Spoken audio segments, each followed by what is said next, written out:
GTC4 Lusso 2017.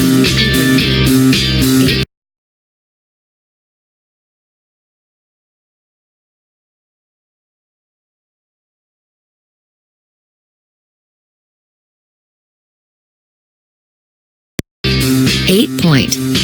Does the Ferrari FF replacement serve up Renault's famed driver involvement while also offering limo-like levels of luxury? What is it? We're used to Ferraris being compared to Lamborghinis, Aston Martins, Porsches and so on. But to give you some idea of the kind of car the new GTC4 Lusso really is, let's instead take that Lusso, or luxury, at its word and see how it stands next to the most successful luxury car in the world, the Mercedes-Benz S-Class Saloon. The S-Class is enormous. It needs to be in order to seat up to 5 people in sumptuous space and carry their luggage, too. So would it surprise you to learn the Ferrari is just 12.4 centimeters shorter than an S350D, or that Renault's car is only 4.5 centimeters shorter in the wheelbase? It is perhaps less surprising that the Ferrari is the wider car, but which way would you go on weight? The limo or the 4-seat supercar?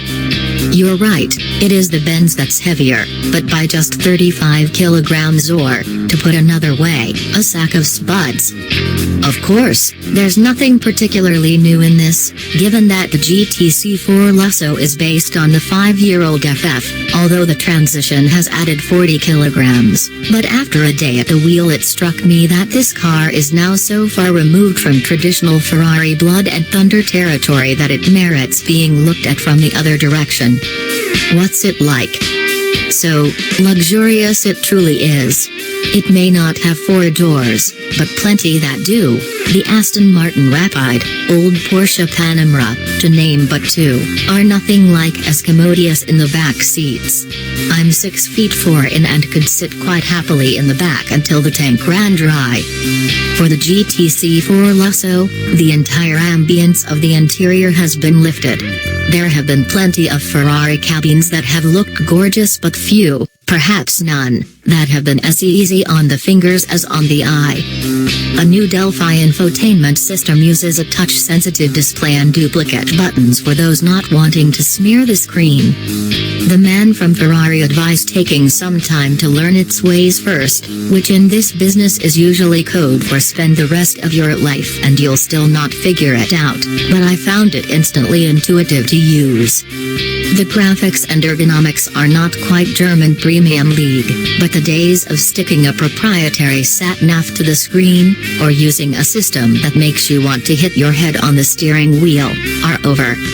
Put it this way, I tried the GTC4 Lusso's Apple CarPlay but quickly reverted to the in-house system. For Ferrari, this is a revolution. Why this now? Why not Tales of Wailing V12s, with crack gear shifts and cheek-rippling apex speed? Well, we'll get to that shortly, but my first interest in this car, as Ferrari's most luxurious product to date, is how well it lives up to a name first given to a neat, tremblingly beautiful, although dynamically unremarkable, 1963 Ferrari 250 GT. It does it phenomenally well. It appears not to matter that the V12 up front squeezes 681 bhp from its 6.3-liter capacity when at a steady motorway speed. It is almost inaudible. Tire and window noise are equally and admirably muted. This Ferrari has double glazing for goodness sake. And the ride? Well, exquisite would not be too strong in the context of a car whose suspension and tire side walls must be strong enough to withstand a top speed of 214 miles per hour, just 3 miles per hour down on the LaFerrari. It's supple, subtle and beautifully damped. Even the 812 superfast you'll read about soon is unlikely to be more appropriately named than this. However, let us not forget that this is a Ferrari, and the moment you slap Count Bracca's shield on the side you're making a promise that the car that's carrying it had better keep in full, which means it needs to have an engine that doesn't so much pluck at your heartstrings as threaten to tear them clean out of your chest. The Lusso has that engine. What's so clever is the way the engine's character can be turned on or off by a nudge of the foot. My judgment is that in a more sporting Ferrari such an F12, you always want some form of audible accompaniment from under the bonnet, even when cruising, just to perpetuate the sense of occasion. In the GTC4 Lusso you want silence, then majesty on command, which is exactly what it provides. For sheer oral class there is nothing on sale that beats this motor. An Aston V12 Vantage is probably even more exciting to listen to, a Mercedes twin-turbo V8 more laden with promise, but the sound of this Ferrari is to me the sound of the supercar in its purest form.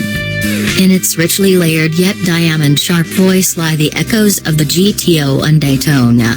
That it also bowls almost 2 tons of aluminium, leather, oil, water and carbon fiber up the road at a fairly ridiculous rate should be taken as a given. So I wish I liked more the way the Lusso handles. I know backroad brilliance probably isn't that high up the priority list for such a car, and I'd hate to think of that ride quality being compromised, but the fact that